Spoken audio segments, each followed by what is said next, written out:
Oil just hit $127 a barrel. The Strait of Hormuz, a waterway most Americans have never heard of, is closed. 20% of the world's oil supply is stuck behind Iranian mines and missile batteries. President Trump just gave Iran 48 hours to open it, or he'll destroy every bridge and power plant in the country. Markets are in panic mode. Europe is scrambling. And here's what nobody's talking about. A prophet named Ezekiel wrote down the exact nations involved in this crisis 2,600 years ago. He called it, by name, Persia, the ancient word for Iran. He described what would happen to its military. He listed the alliances that would form afterward. And if you compare his text to this week's headlines, the parallels aren't coincidental. They're specific. In the next 40 minutes, and we're going to connect dots that will change how you see what's unfolding. Let's start with what actually happened, because the timeline matters. Before we continue, don't forget to subscribe to our channel for more awe-inspiring stories of faith, survival, and miracles. Saturday, April 5th, 2026. President Trump posted on Truth Social. Remember when I gave Iran 10 days to make a deal or open up the Hormuz Strait? Time is running out. 48 hours before all hell will rain down on them. Then on Easter Sunday, he posted again. Tuesday will be Power Plant Day and Bridge Day all wrapped up in one in Iran. There will be nothing like it. Notice what he's not threatening. He's not talking about military bases or weapons depots. He's talking about civilian infrastructure, the electrical grid, transportation networks, the systems that keep 89 million Iranian civilians alive. Under the Geneva Conventions, that's classified as a war crime. When reporters asked if he was concerned about that classification, Trump said no. But here's what triggered these posts. Because Trump didn't issue this deadline in a vacuum. On April 3rd, Iranian air defenses shot down a US F-15E Strike Eagle over southwestern Iran. Both crew members ejected. The pilot was recovered within hours, but the weapons systems officer, the second crew member, landed in mountain terrain deep inside enemy territory. For 36 hours, he evaded Iranian search parties. Special operations forces extracted him in what Pentagon sources called an extraordinarily dangerous operation. Trump posted 3 words when the rescue was confirmed. We got him. That shootdown matters for 2 reasons. First, it was the first American warplane lost to enemy fire in over 20 years. The last time that happened was 2003 during the Iraq War. Iran's air defenses were supposed to be destroyed.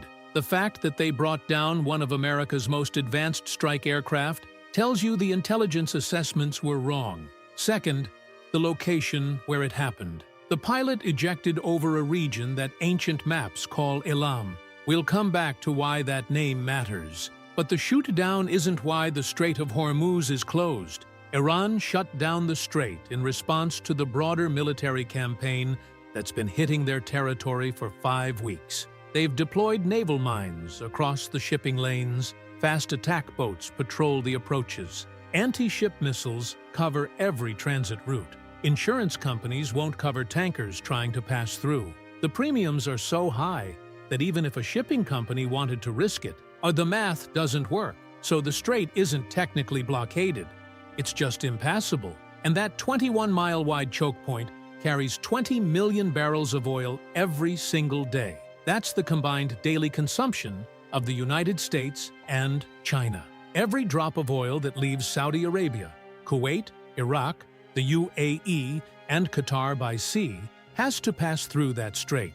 When the flow stops, prices don't rise gradually. They spike. Brent crude hit $127 per barrel this week. West Texas Intermediate is at $131. For context, it was trading at $78 in February. That's a 67% increase in 60 days.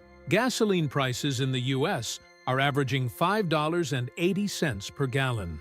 Diesel is over $6. Heating oil in the Northeast is becoming unaffordable for families on fixed incomes. Airlines are canceling routes because jet fuel costs make them unprofitable. And it's not just oil. a liquefied natural gas ships through the strait, petrochemical products, raw materials for manufacturing. The global supply chain runs through that waterway. Germany, France, Italy, Spain, and Portugal issued a joint statement calling for negotiations. They want Iran to reopen the strait through diplomacy, not force. They've proposed windfall taxes on energy companies profiting from the price spike. But Trump's position is clear. Iran has 48 hours to comply, or the infrastructure strikes begin. Now here's the question nobody in the mainstream media is asking. What if this exact scenario was described 2,600 years ago? Not in symbolic language, in specific geographic terms, naming the nation involved and describing what would happen to its military capability. Because there are two prophecies that mention Iran by name, and what they describe matches what's happening right now with a precision that deserves attention. Most Americans couldn't find the Strait of Hormuz on a map, but every person in this country is paying for what's happening there right now. The strait is a narrow passage of water separating Iran from Oman and the United Arab Emirates. At its narrowest point, it's 21 miles wide. Two shipping lanes, each about 2 miles wide, run through the center. Tankers have to pass within 12 miles of Iranian coastal territory. That geography gives Iran something most nations don't have: the ability to shut down global energy markets with relatively simple weapons. They don't need aircraft carriers or advanced submarines. They need mines, which cost about $50,000 each. They need fast attack boats, which cost a few million. And they need mobile missile launchers that can be hidden in coastal terrain. Iran has all three, and they've positioned them across the strait's approach routes. Naval intelligence estimates there are approximately 200 mines currently deployed in the shipping lanes. Some are tethered to the seabed. Others are free-floating, designed to drift into tanker hulls. Mine-sweeping operations would take weeks under normal conditions. Under combat conditions, with Iranian missile batteries targeting the minesweepers, it could take months. The Islamic Revolutionary Guard Corps operates over 1,000 fast attack boats. These are small, maneuverable craft equipped with rockets and torpedoes. They can swarm larger vessels, attacking from multiple directions simultaneously. The U.S. A Navy has called them the Mosquito Fleet, and Iran's coastal missile batteries include Chinese-made C-802 anti-ship missiles with a range of 75 miles. A tanker traveling through the strait is within range for its entire transit. Now here's why this matters to your daily life. Before the crisis, approximately 21 million barrels of crude oil transited the Strait of Hormuz every day. That's 21% of global petroleum consumption. The economies of China, Japan, South Korea, and India depend on that oil. European refineries process it. American strategic reserves are calculated around its availability. When that flow stops, the entire global pricing structure breaks. Oil futures markets aren't just pricing current supply and demand anymore. They're pricing uncertainty. What if the strait stays closed for months? What if infrastructure strikes escalate the conflict? What if other nations get involved? That uncertainty adds what traders call a risk premium to every barrel. Right now, analysts estimate that premium is between $30 and $40 per barrel. That's the fear cost, and it cascades through every sector of the economy. Transportation companies pass higher fuel costs to consumers. Manufacturers raise prices to cover energy expenses. Utilities increase electric rates because natural gas prices have spiked in parallel with oil. Food costs rise because farming, processing, and distribution all require fuel. The inflation impact hits hardest on people living on fixed incomes: retirees, disabled Americans, families already stretched thin. The Federal Reserve is facing an impossible choice: raise interest rates to fight inflation, which could trigger a recession, or hold rates steady and let inflation accelerate. European nations are in worse shape. They were already dealing with energy instability after cutting Russian gas imports. Now Middle Eastern oil is restricted. Germany's industrial sector is talking about shutdowns. France is rationing diesel for commercial vehicles. This is why 5 European countries sent that joint letter calling for negotiations. They can't afford this crisis to continue. But here's what makes the current situation different from every previous Hormuz crisis. In 1984, during the Iran-Iraq War, Iran threatened to close the strait. The U.S. Navy escorted tankers through.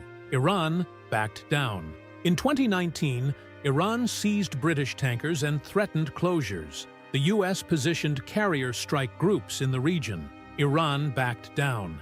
This time, see, Iran isn't backing down. And the U.S. isn't just positioning forces. It's conducting sustained strikes deep inside Iranian territory. The Fifth Fleet is based in Bahrain, just across the Gulf. 3 carrier strike groups are operating in the region. The U.S. has overwhelming naval superiority. But naval superiority doesn't clear minefields overnight. It doesn't stop fast boats from swarming tankers. And it doesn't remove the insurance problem. Even if the U.S. Navy could guarantee safe passage, which it can't, shipping companies won't send $100 million tankers through a war zone where a $50,000 mine could sink them. The strait isn't closed because Iran is militarily stronger. It's closed because they've made the risk too high for commercial shipping to function. And Trump's 48-hour deadline is forcing a resolution. Either Iran removes the mines and pulls back its forces, or the U.S. destroys the infrastructure that lets Iranian society operate. But there's a third option nobody's talking about publicly. What if Iran's goal isn't to keep the strait closed? What if the blockade is designed to create exactly the conditions that would force them into dependence on a specific ally? Because when a nation loses the ability to project power independently, it needs a patron. And there's one nation perfectly positioned to fill that role. The same nation, a biblical prophet named at the head of a coalition 2,600 years ago. The conflict that led to this crisis started 5 weeks ago. The Pentagon calls it Operation Epic Fury. Iran calls it an act of war. The legal classification depends on who you ask. What's not disputed is the scale. U.S. and Israeli forces have conducted over 4,000 strike missions against Iranian territory since early March. The targets have included missile production facilities, drone assembly plants, Revolutionary Guard command centers, naval bases, and air defense installations. Iran's ballistic missile capability has been reduced by an estimated 90%. The factories that produce their medium-range missiles are destroyed. Launch sites have been hit repeatedly. Mobile launchers have been targeted using satellite tracking and signal intelligence. Their drone fleet is similarly degraded. Iran had become a major drone exporter, supplying Russian forces and regional proxies. Those production facilities are now rubble. The Iranian Navy has been effectively eliminated. 12 warships have been sunk. Coastal patrol boats have been destroyed in port. 2 submarine bases have been struck. What remains of Iran's naval capability is hiding in berths, unwilling to venture into open water. Air defense systems have been systematically targeted. Russian-made S-300 batteries, which were supposed to provide coverage against advanced aircraft, have been destroyed or disabled. Radar installations are gone. Command and control networks are fractured. By conventional military metrics, Iran has lost this war. But wars aren't won just by destroying military assets. They're won by achieving political objectives. And the political objective, reopening the Strait of Hormuz, hasn't been achieved. Which brings us back to that F-15E shootdown on April 3rd. And the aircraft was conducting strike operations over southwestern Iran when it was engaged by what Pentagon sources believe was a mobile surface-to-air missile system. The crew had less than 5 seconds of warning. Both ejected successfully. The pilot landed in relatively open terrain and activated his survival beacon.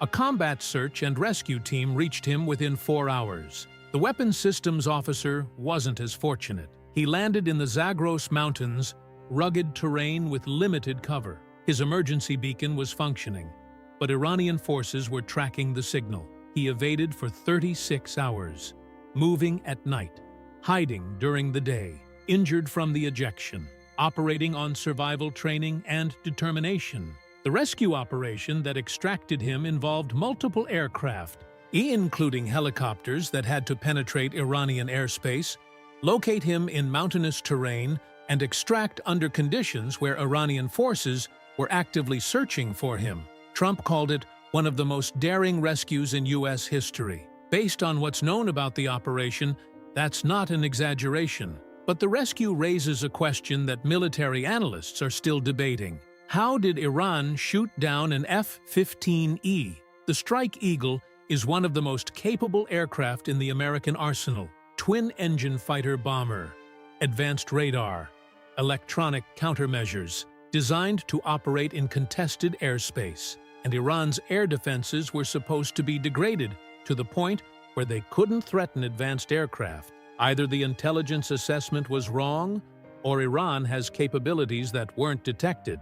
Neither answer is comforting. Now, the 48-hour deadline changes the nature of the conflict. Up until now, the strikes have focused on military targets, command centers, weapons depots, production facilities. The goal was to degrade Iran's ability to threaten its neighbors and disrupt shipping. What Trump is threatening now is different. Infrastructure strikes. Bridges and power plants aren't military targets. They're the systems that keep civilian life functioning. Iran has approximately 300 major bridges. Many are critical choke points for transportation networks. Destroy a few key bridges, and you can paralyze ground movement across entire regions. Iran's electrical grid operates 85 major power plants. The grid is already strained due to sanctions and underinvestment. But targeted strikes on key nodes could create cascading failures that leave millions without power. No electricity means no water pumps, no refrigeration, no medical equipment in hospitals, no communication networks, no banking systems. This is what Trump is threatening if the deadline expires. International law is clear on this. The Geneva Conventions prohibit attacks on civilian infrastructure necessary for the survival of the population. Power plants and water systems are specifically protected. When asked about war crimes concerns, Trump dismissed them. But here's what the threat reveals strategically. Trump is betting that the prospect of societal collapse will force Iran's leadership to comply. Either they reopen the strait or their country goes dark, and that calculation might work.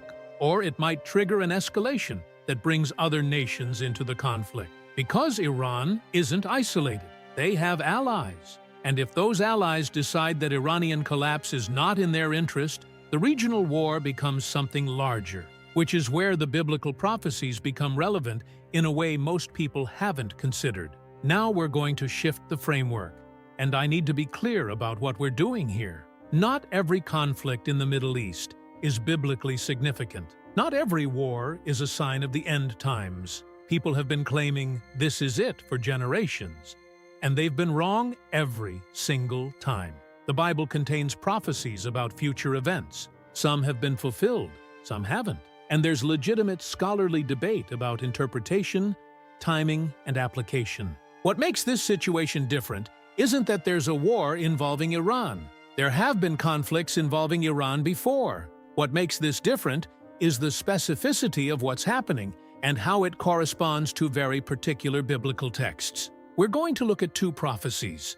Both name Iran specifically, not through symbolic language, not through interpretive gymnastics, through direct geographic identification that scholars across denominational lines agree on. The first is in Ezekiel 38, written approximately 2,600 years ago by a Jewish prophet during the Babylonian exile.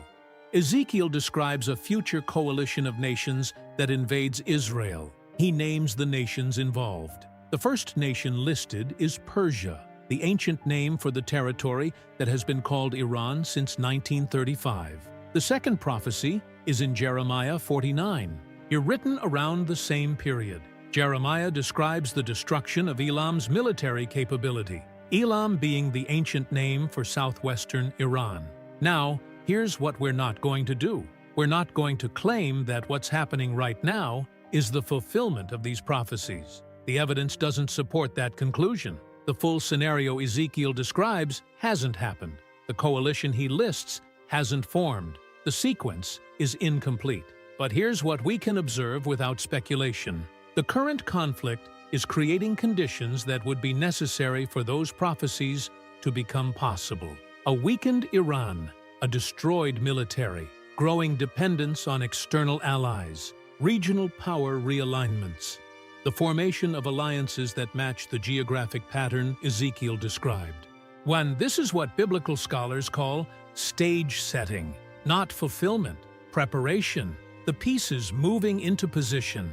And whether you believe in biblical prophecy or not, the geopolitical trajectory is real. The alliances forming between Russia, Turkey, and Iran aren't forming because someone read Ezekiel and decided to follow a script. They're forming because of strategic interests, economic needs, and power dynamics. But those dynamics are creating the exact alignment that ancient texts predicted. That's worth examining, not with sensationalism, not with certainty about timing or claims about knowing the future, but with serious attention to pattern recognition. So what we're going to do is this. We'll look at what Ezekiel wrote. We'll identify the nations he named using accepted historical and archaeological evidence. And we'll map those ancient names to modern geography. And we'll compare that map to current geopolitical developments. Then we'll look at what Jeremiah wrote about Elam. We'll identify where Elam was. We'll see what he said would happen to its military capability. And we'll compare that to what's happening in southwestern Iran right now. And then you can decide what you think about the parallels. Because the text is 2,600 years old, the words haven't changed. What's changing is the reality on the ground, and the distance between what was written and what's happening is getting narrower in ways that deserve attention. Let's start with Ezekiel. Ezekiel 38, verses 1 through 6. This is from the King James translation. And the word of the Lord came unto me, saying, Son of man, set thy face against Gog, the land of Magog, to the chief prince of Meshech and Tubal, and prophesy against him, and say, Thus saith the Lord God, Behold, I am against thee, O Gog, the chief prince of Meshech and Tubal, and I will turn thee back, and put hooks into thy jaws, and I will bring thee forth, and all thine army, horses and horsemen, all of them clothed with all sorts of armor, even a great company with bucklers and shields, all of them handling swords, Persia, Ethiopia, and Libya with them, all of them with shield and helmet, Gomer, and all his bands, the house of Togarmah of the north quarters, and all his bands, and many people with thee. Now let's break down who these nations are, because this isn't guesswork. We have historical records, archaeological evidence, and genealogical tables that tell us where these ancient peoples lived. Magog. Ezekiel places this territory north of Israel. Historical sources, including the Jewish historian Josephus, identify Magog with Scythian peoples who inhabited regions north of the Caucasus Mountains. That corresponds to modern-day Russia and former Soviet republics in Central Asia. Meshech and Tubal. These names appear in Genesis 10 as descendants of Japheth. Archaeological evidence places these groups in what is now central and eastern Turkey. Ancient Assyrian records mention these peoples in the same geographic region, Persia. This one is undisputed. Persia is the historical name for the Iranian plateau and the Persian Empire. Modern Iran officially changed its name from Persia to Iran in 1935. When Ezekiel wrote Persia, he meant the territory we now call Iran, Kush, often translated as Ethiopia. But the ancient territory of Kush extended beyond modern Ethiopia. It included what is now Sudan, Eritrea, and parts of the Horn of Africa. The Kushite kingdom controlled the Upper Nile region, Put. Historical sources place Put in North Africa, generally identified with ancient Libya and surrounding territories. Roman and Greek geographers used this name for regions west of Egypt. Gomer, identified with Cimmerian peoples who migrated through the Caucasus region. This likely corresponds to parts of modern Turkey and possibly extending into Eastern Europe. Togarmah, placed in the north quarters, Togarmah is associated with ancient Armenia and the eastern regions of modern Turkey. The name appears in Hittite records referring to peoples in that area. Now look at what that coalition represents on a map. You have Russia to the north, to Turkey forming a bridge between Europe and Asia, Iran to the east, North African states to the south, nations from the Caucasus region. These aren't random countries. They form a geographic arc around Israel from the north, east, and south. And here's what makes this list remarkable. Ezekiel is writing in the 6th century BC. The geopolitical boundaries of his time are nothing like modern borders. Empires have risen and fallen. Nations have been created and dissolved. Maps have been redrawn hundreds of times. But the geographic territories he identifies still exist. And the nations that currently control those territories are forming alliances. Look at Russia and Iran. Military cooperation in Syria. Arms deals. Russia providing nuclear technology to Iran. Iran supplying drones to Russia for use in Ukraine. Joint naval exercises. On intelligence sharing, look at Russia and Turkey. Despite Turkey's NATO membership, they've maintained close ties with Moscow. Turkey purchased Russian S-400 missile systems over U.S. objections. They've coordinated on Syria. Economic relationships have deepened. Look at Turkey and Iran, neighbors with complex relations but increasing cooperation on regional issues. Both have interests in Syria. Both oppose Kurdish independence movements. Trade continues despite sanctions. These alliances aren't forming because leaders are reading Ezekiel 38. They're forming because of strategic interests, energy needs, security concerns, economic opportunities. But the result is the pattern Ezekiel described. Now here's the phrase that matters most for understanding current events. I will turn thee back and put hooks into thy jaws. That's not the language of a nation acting from strength. That's the language of a nation being compelled by circumstances, being dragged into a situation they didn't choose. A hook in the jaw suggests external pressure,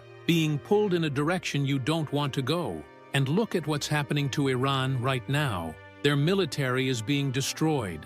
Their economy is under pressure. Their ability to operate independently is being removed. A nation in that position needs allies, not as equals, as dependents. They need a patron powerful enough to compensate for their weakness. And the most likely patron, based on geography, existing relationships, and strategic interests, is Russia. A weakened Iran, dependent on Russian support, are drawn into deeper alliance by necessity rather than choice. That's the hook in the jaw dynamic. Ezekiel describes this coalition invading Israel in the latter days. There's debate about when the latter days refers to, but the prophecy includes details that haven't happened yet. Israel dwelling securely, villages without walls, the specific nations gathering. We're not there yet. The coalition hasn't fully formed. The invasion hasn't happened. This isn't the Ezekiel 38 war, but the pieces are moving into position.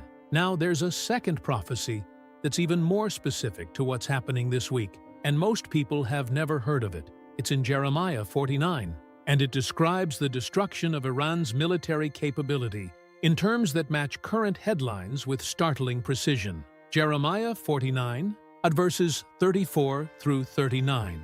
The word of the Lord that came to Jeremiah the prophet against Elam in the beginning of the reign of Zedekiah king of Judah, saying, Thus saith the Lord of hosts, Behold, I will break the bow of Elam, the chief of their might, and upon Elam will I bring the four winds from the four quarters of heaven, and will scatter them toward all those winds. And there shall be no nation, whither the outcasts of Elam shall not come. For I will cause Elam to be dismayed before their enemies, and before them that seek their life. And I will bring evil upon them, even my fierce anger, saith the Lord. And I will send the sword after them, till I have consumed them. And I will set my throne in Elam, and will destroy from thence the king and the princes, saith the Lord. But it shall come to pass in the latter days, that I will bring again the captivity of Elam, saith the Lord. Let's start with geography,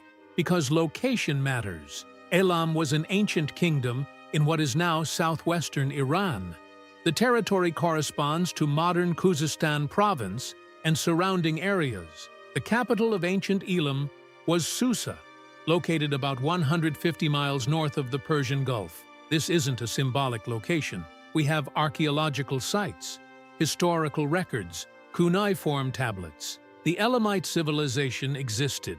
We know where it was, and that region, southwestern Iran, is exactly where the heaviest fighting has occurred in the current conflict. Now look at the phrase, "I will break the bow of Elam," the chief of their might. In ancient warfare, the bow was Elam's defining weapon. Elamite archers were famous throughout the ancient world. They were feared, respected.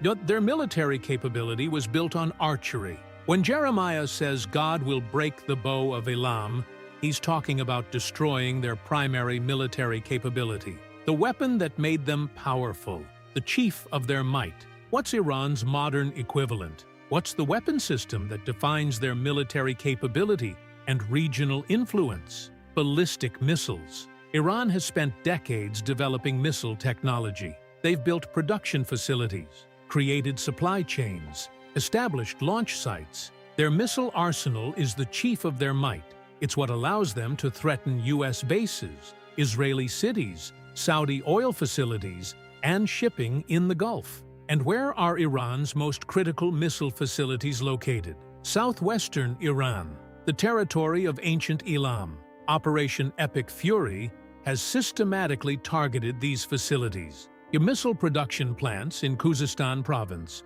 launch sites in the Zagros Mountains, storage facilities near Avaz, command centers that coordinated missile operations. The Pentagon estimates that 90% of Iran's ballistic missile capability has been destroyed or degraded. That's the breaking of the bow. But Jeremiah doesn't stop there. He describes what happens after the bow is broken.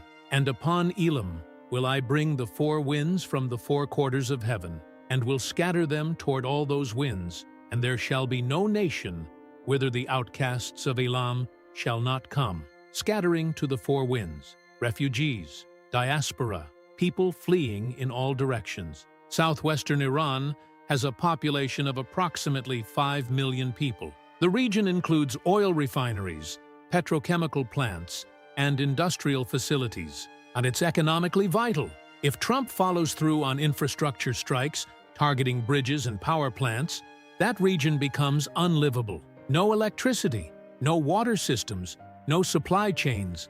Millions of people would have no choice but to leave, scattering toward all those winds, refugees flowing into neighboring provinces, into Iraq, into Persian Gulf states. The prophecy describes exactly that scenario. And then Jeremiah adds this, "And I will set my throne in Elam, and will destroy from thence the king and the princes." Leadership change, the removal of governing authority from that region. Whether that means regime change in Tehran or the collapse of Revolutionary Guard control in the southwest, the result is the same. The existing power structure is removed. Now, here's the phrase that provides hope in the prophecy. "But it shall come to pass in the latter days, that I will bring again the captivity of Elam." Restoration, after judgment, after scattering, after destruction. There's a promise of return. This prophecy isn't just about destruction. It's about a sequence, breaking of military power, scattering of population, removal of leadership, and eventual restoration. And if you're watching what's happening in southwestern Iran right now, you're watching the first phase of that sequence unfold. The F-15E that was shot down on April 3rd, it was hit over Khuzestan province, the territory of ancient Elam. The weapons systems officer who evaded capture for 36 hours was moving through the exact terrain Jeremiah wrote about. The coincidence of location is impossible to ignore.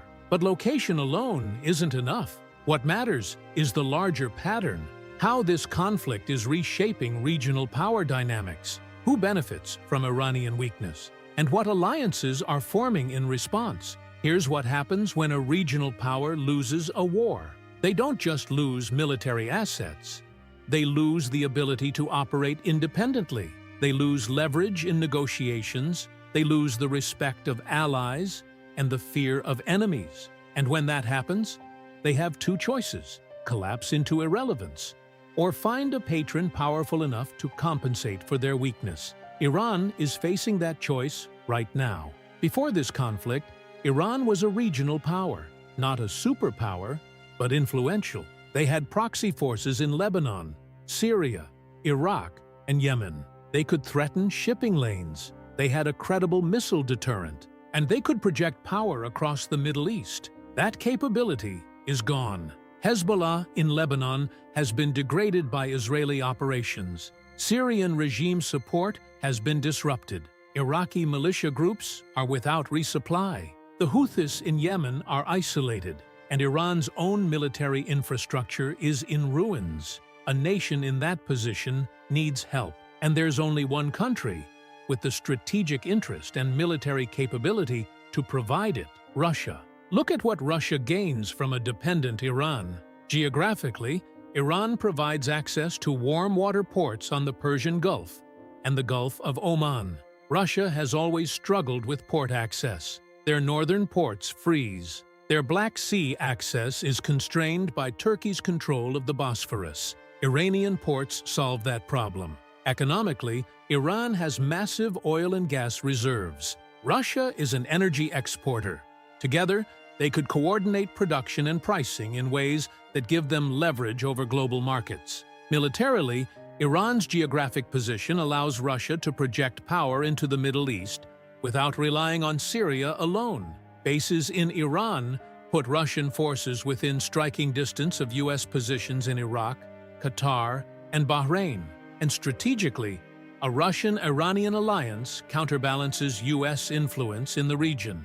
Now add Turkey to this picture. Turkey is a NATO member, but their relationship with the West has been deteriorating for years. They purchased Russian S-400 missile systems despite U.S. threats. They've obstructed NATO operations. President Erdogan has openly talked about Turkey's historical role as a regional power. Turkey sits at the geographic crossroads: Europe to the west, a Russia to the north, Iran to the east, the Middle East to the south. Control of the Bosphorus Strait gives them leverage over Black Sea access. And Turkey has been positioning itself as a mediator in this conflict. They've hosted talks between U.S. and Iranian officials.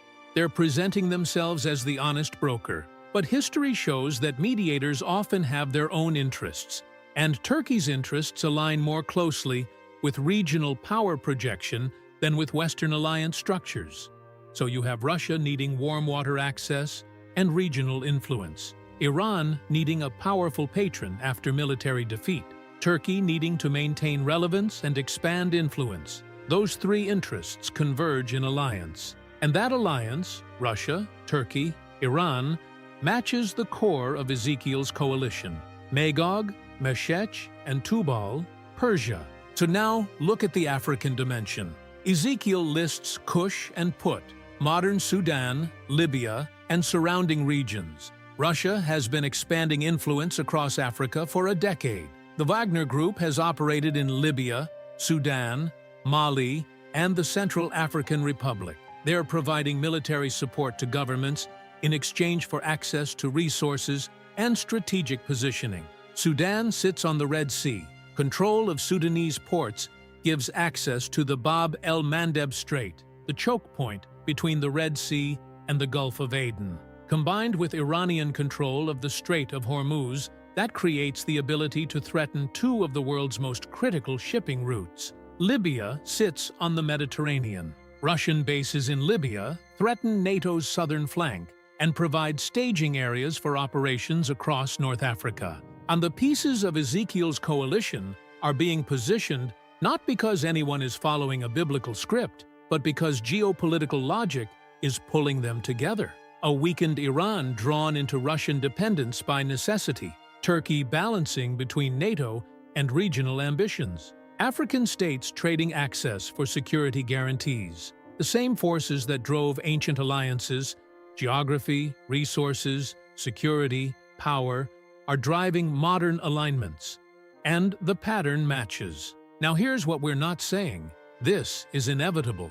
Prophecy doesn't remove human agency or political choice. Nations can change course. Leaders can make different decisions. The The trajectory can shift, but the momentum is real, and the direction is clear. If Iran's infrastructure is destroyed in the next 48 hours, their dependence on external support becomes absolute. If Russia fills that role, the alliance solidifies. If Turkey continues positioning as a regional broker, their influence grows. Each of those developments moves the map closer to the one Ezekiel drew 2,600 years ago. And whether the full scenario ever plays out is unknown. But the stage is being set with a precision that's difficult to dismiss as random chance. Which brings us to the deadline. And what happens if Trump follows through? 48 hours. That's what remains as of this recording. Either Iran opens the Strait of Hormuz, or President Trump has promised to destroy their civilian infrastructure, bridges, power plants, the electrical grid that keeps 89 million people alive. Let's think through what each scenario means, not just politically, but in terms of how it affects the prophetic trajectory we've been tracking. To Scenario 1, Iran complies. They remove the mines, pull back their forces, and reopen the strait to commercial shipping.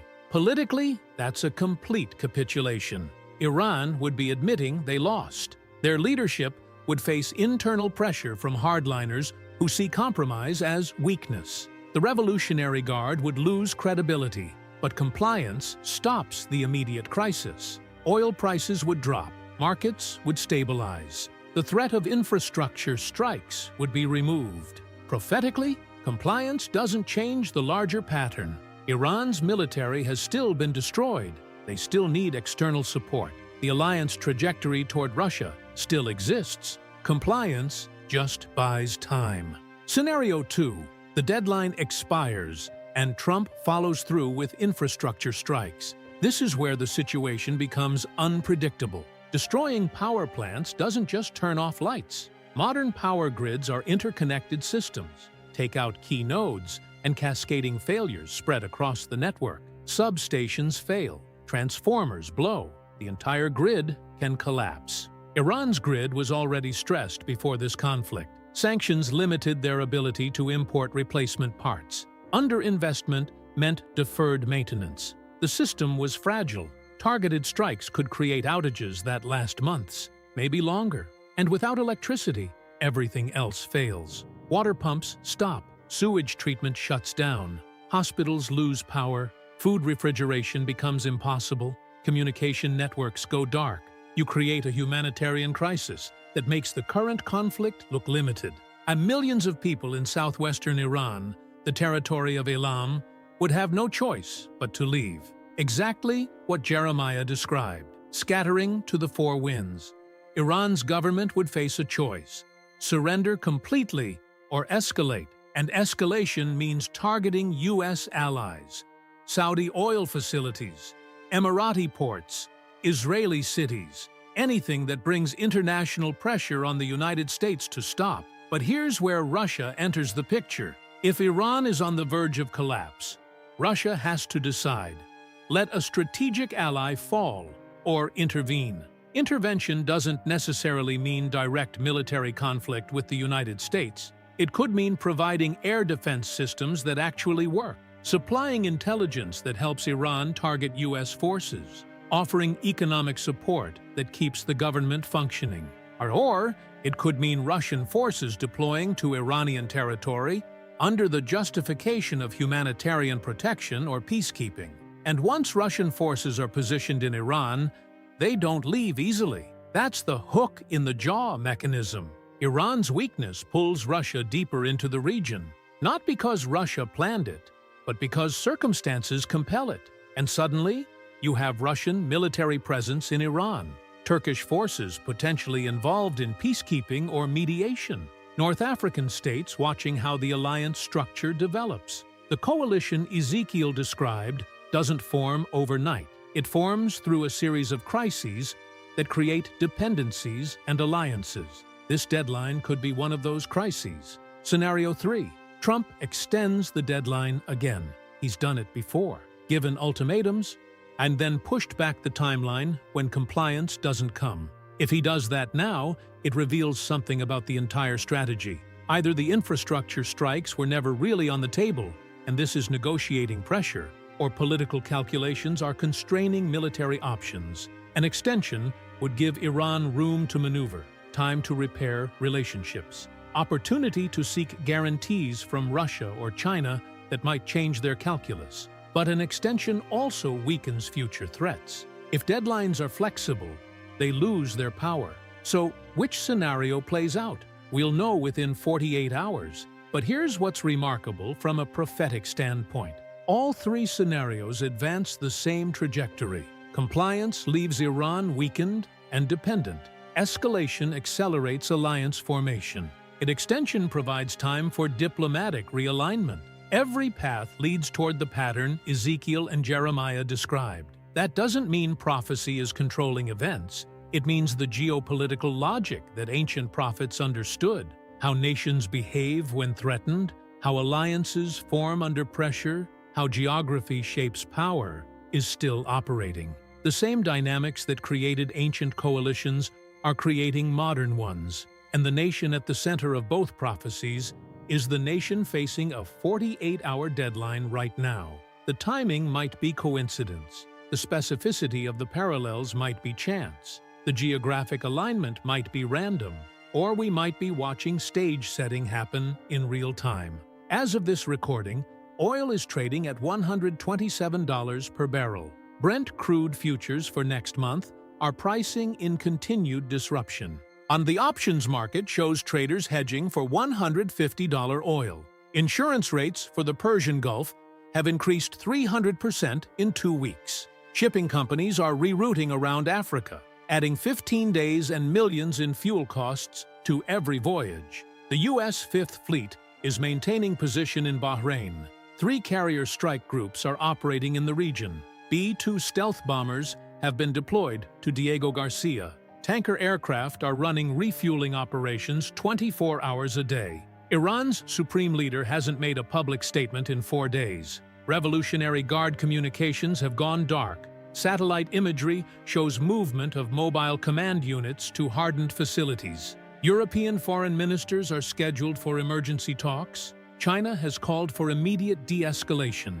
Russia has said any attacks on civilian infrastructure would constitute crimes against humanity. And President Trump has been silent since the Sunday Post about Power Plant Day and Bridge Day. The deadline expires Tuesday. Depending on when you're watching this, it may have already passed. If Iran complied, you'll see news of mine-clearing operations beginning, tanker traffic preparing to resume, oil prices dropping, markets stabilizing. If the deadline passed without compliance, you'll see reports of strikes on infrastructure targets, power outages spreading across Iranian cities, emergency sessions at the United Nations, calls for war crimes investigations, or you'll see an extension, another deadline, more negotiations, the cycle continuing. But here's what you should watch regardless of which scenario plays out. You watch Russia's response. Are they offering support to Iran? Are they positioning forces? Are they making statements about defending allies? Watch Turkey's role. Are they mediating? Are they distancing from NATO? Are they coordinating with Moscow? Watch the alliances forming, not just official treaties, but practical cooperation, intelligence sharing, economic support, military coordination, because those alliances are what matter for the prophetic timeline. Not this specific deadline, but the pattern of dependencies and coalitions it creates. Ezekiel described a coalition from the north, east, and south converging on Israel. That coalition hasn't formed yet, but the pieces are moving. Jeremiah described the breaking of Elam's bow and the scattering of its people. That's happening in southwestern Iran right now. To 2 prophecies written 2,600 years ago, both naming Iran specifically, both describing military defeat and alliance formation, and both potentially unfolding this week. The deadline is 48 hours away. We're about to find out if stage setting becomes something more. Watch what happens to the power plants. Watch what happens to the bridges. Watch what happens when a nation loses everything and has to choose who will rebuild them. Because that choice determines which coalition forms next. And Ezekiel already wrote down the answer.